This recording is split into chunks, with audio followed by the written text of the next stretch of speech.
So, Russia has sued Euroclear. Now, the lawsuits have begun, and this move is so important. We have to dedicate a whole video just to this. There have been pivotal moments that triggered an erosion of Western trust. We know financial systems, they built on trust. It takes decades to build things up, and a single action can collapse everything down.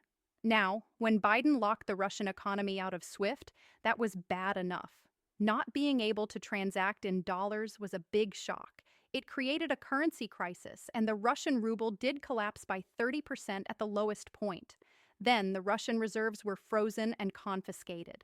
Now the G7 immobilized Russia's sovereign assets. Almost $300 billion worth are trapped in their systems. Now the EU, of course, holds the majority of the assets. Nearly 210 billion euros are stuck in the Eurozone, with the bulk held by Belgium. Even Japan and the UK, they have tens of billions in Russian assets. The problem here is liability. Even Italy has joined Belgium to protest the seizure. It sets a really unthinkable precedent, and there's no coming back from this one. There's simply no recourse left of the Russians, and so they are suing the custodian of the assets, which is clear. Now, if Russia lets this go, then there's always the chance everyone else takes their money. The Russians are out to get everything back. The Bank of Russia has filed a lawsuit against Euroclear for 18 trillion rubles back, and that's equivalent to nearly $230 billion worth. This is a landmark suit because it's a sovereign central bank demanding their money back from a Western custodian. Euro is supposed to be a private and independent company, but still, they are under the jurisdiction of Brussels.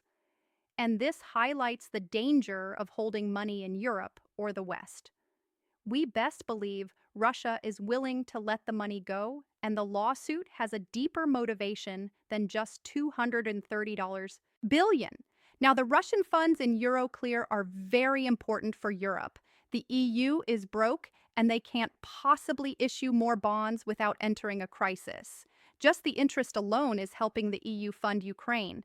According to the Euroclear accounts, 85% of their holdings are actually Russian deposits, which is quite hilarious. Now, their balance sheet shows us how much benefits the frozen assets are giving them. In 2024, the Russian assets generated nearly 6.9 billion in interest payments. The first half of 2025 generated over 2.6 billion. Of this, a whopping 1.8 billion was taken away as part of a windfall contribution. So the Russian interest is already being tapped for benefits. In other words, the assets are already being used. The Rubicon has already been crossed a long time back. Now it gets crazier. The Russian assets themselves are generating the bulk of Ural's profits in 2022, 50% 2023, 77%, and 51% of profits last year. We can understand the reluctance of the EU letting go of the assets. Now, of course, Russia is not going to let Brussels get away with this. If they do, then other frozen funds in the US and the UK, for example, they're as good as forfeit. Putin has to push back here. The immediate move is to get a ruling for counter-seizure. It's a tit for 10, and it probably won't be hard to get it from the Moscow Arbitration Court. It's a Russian court, and whatever money is in Russia itself will be swiftly taken away. Now, there's around $16 billion in client assets within Russia itself. That amount will most definitely be seized away in a heartbeat, and best believe Putin will reach in and take everything to offset the EU confiscation, if he wants. And this is less than 10% of what the Euroclear holds in Belgium, and it really doesn't move the needle financially, but it does throw the entire trust of the EU financial system into question. Now, we have to remember that even the ECB doesn't want to play any part in this mess. They can see the train wreck a mile away. To backstop the loan would mean Russia going after the ECB as well. Now, can you imagine the Russian central bank suing another central bank? Even Christian Lagarde prefers getting into further debt than touching the frozen assets. So when the fiscal space is not there, we have to find a way. And there are ways that have been identified, And in particular, option 2 is one of the ways that has been identified: the issuance of bonds that would be specifically intended to finance Ukraine. Now, issuing bonds is bad. It will fall on the EU taxpayer to put a bill. But even that is less damaging than seizing Russia's money. Now, we say that printing euros for Ukraine would be less damaging, and it's probably true. The whole world is used to money printing by now, and you're just diluting the global supply of euros. Now, the euro is around 20% of global reserve assets, so it won't be that catastrophic short term. Now, we understand the temptation. The money is just sitting there, but the EU has to look further down the line. Russia has taken EU company assets away before and liquidated many of their operations, and it's not going to stop. Rifersonen Bank, for example, is still making a ton of money in Russia. Their Q1 and Q2 profits rose to over $1 billion strong.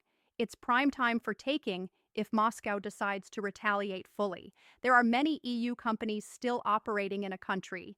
They are hoping to return once the conflict ends. But would Russia even allow them to? Chances are more counter-seizures are going to happen. The long-term effects are even more damaging. Russia will never trust the Western financial system anymore. And there's really no need to settle trade in euros or dollars anymore as well. Now, between Russia and China, 99.1% of their bilateral trade is done in local currencies. So either the ruble or the RMB is being used to settle exports and imports. And a big shout out to our sponsor today, Indigo Precious Metals. When it comes to buying gold and silver, I trust Indigo Precious Metals in Singapore. They have made investing in precious metals safe, fast, easy, and simple for both small and large-scale buying. I've been stacking gold for over a decade now, and I've learned two things when buying. You want to buy authentic gold bullion, and you want to buy it at the lowest premium possible to stretch your dollars even further. And I'm glad to say I found both of this at Indigo Precious Metals. Indigo Precious Metals is a leading retailer in Singapore. They specialize in physical gold, silver, and platinum. They are my one-stop shop when it comes to buying bullion. Their prices are sharp, and they have the best brands on sale, and I can test the gold on the spot. So if you're looking to make your first gold purchase, Indigo Precious Metals is the best place to start. Whether it's 1 ounce or 1 kilo, this is the reputable dealer you are looking for. So take action today. Click on the link below and enjoy a discount on your first purchase with the code SHAFU. Start your gold stacking journey today. Russia's already settling their exports to the world in a Chinese currency. Around $4 billion worth of goods sold to third countries are paid for in RMB. Russia selling commodities to Asia, the Middle East, and Africa. It's bypassing the dollar or euro. Russia could be selling oil to India and taking payment in the Chinese currency. There are multiple reports of this. This isn't going to stop. In fact, it's going to escalate now that trust is gone. And think about it simply. The only reason to hold excess dollars or euros is to reinvest them into their bonds. You want to earn a return. But if everything can be confiscated in a blank, what's really the point now? Would you risk everything for a paltry 3 to 4% yield at the very most? No, you won't. You rather push for settlements in rubles or yuan. One currency you can control, and the other is your economic ally's currency. It doesn't take a genius to figure this one out. You have to mitigate your risk. Meanwhile, the Russian central bank is starting to move all their reserves more towards gold. If you have been buying gold, which I hope you did, this is another tailwind for central bank buying. Russia is going to push prices up for a very long time.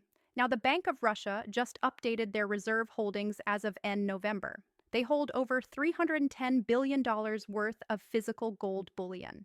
The amount has been growing almost non-stop every single month. Meanwhile, Russia isn't increasing their foreign currency holdings. They aren't stockpiling dollars or euros anymore. Even their RMB holdings aren't really increasing. Russia has learned the true meaning of counterparty risk, and we can expect them to buy even more gold. For over a year, the idea of seizing Russian assets was already baked into the cake. Zelensky proposed it, and it would seem like an immediate win for the West. It would benefit the military-industrial complex and prevent a bond tsunami. The Western alliance just doesn't have enough financial resources left to operate. When you need to risk everything for $300 billion, that's when you know things are really, really desperate. I said, this is one of the security guarantees. Take 300 billions of frozen Russian assets. We will take it. Take money what we need for our interior production, and we will buy all the weapons from the United States. We don't need gifts from the United States. It will be very good for your industry, for the United States. We will put money there. Russian money, not Ukrainian, not European. Russian money, Russian assets. They have to pay for this. We will put it and we will make it. This is one of security guarantees. Yes, of course. This seizure is going to damage trust in the Western financial system. China, for example, is going to get out of Dodge. If you think Russia's 300 billion is a lot of money, it's just a fraction of what China has. If we throw in Hong Kong with mainland China, they still hold more than $1 trillion in U.S. treasuries. These are U.S. bonds held with U.S.-based custodians, like the big commercial banks or the Federal Reserve. It's just how things work. But there's also speculation China holds more treasuries in Europe as well. Now, Beijing might be holding over $200 billion worth of U.S. debt held in Euroclear as well. And if that's true, then China should be quaking in their boots a little. If Russian funds could get taken away just like that, China is also at risk. If we do enter a conflict, whether it's kinetic or economic, Chinese holdings might get frozen. This is how bad things can get. Should the Russian funds really get moved out of Euroclear, we can expect Beijing to repatriate their own funds as well. That would likely mean dumping the U.S. bonds for cash. And what do you think China will do with their big bag of dollars? Now, some will go into global investments. They will loan more money to BRICS members and African nations. Some will be used to finance their technology companies to fight the tech war with the U.S., especially those in AI and semiconductors. But an enormous amount will also flow into gold. In November, China bought almost another ton of gold. The buying streak has reached 13 months, bringing their total to 2.35 tons of physical bullion. China's gold holdings now account for 8.3% of their total foreign exchange reserves. This is what we are being told, and just the amount in the PBOC only. The Chinese military also buys gold. Their wealth fund, the CIC, also buys gold. Not forgetting state-owned banks, also stockpile gold. What we are seeing today likely isn't the real amounts being bought, and this is just on the reserves front. When it comes to global trade, China will find even fewer reasons to use dollars or euros. Financing trade will be done in their own currency for many reasons. Now, China has an enormous trade surplus, with the world is on track to exceed $1.2 trillion today. And to facilitate this trade, Chinese banks loan money to move the goods. If there are fewer reasons to hold Western bonds, China will see zero need to handle any trade in dollars or euros. Now, suddenly, this chart will spike up, and that 72% number will rise higher and higher. We will have 90% or more of trade being financed in the RMB. And if the biggest exporter to the world wants you to pay in RMB, importers would also have to de-dollarize. Now, the Russian confiscation opens a whole can of worms. It's not just BRICS or China that is worried. Even EU countries themselves wants to protect their own sovereignty, especially their assets. Italy wants to redeclare their gold holdings to belong to the Italian people. This sounds harmless, but it's a big symbolic move. It signals declining trust in the Eurozone and the need for contingency plan.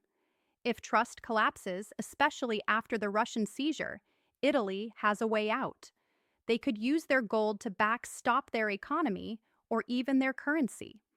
After all, if Russia's euro holdings are seized, this could trigger a currency crash. The currency could very well start dissolving. Suddenly, imports to Italy and the rest of the bloc will get more expensive. So, I want us to understand how dangerous this move truly is. The domino effect is serious, and there are still many black swans we aren't considering just yet. There are no winners with this move, but the EU will lose much more. Russia might lose $300 billion, but the West will break their own reputation and trust is everything today. But let me know what you think. Will Russia counter-seize all EU assets? And will the West back down on the seizure? Let me know in the comments below. Stay safe. Be sure to smash the like button and subscribe as we navigate through this crazy times.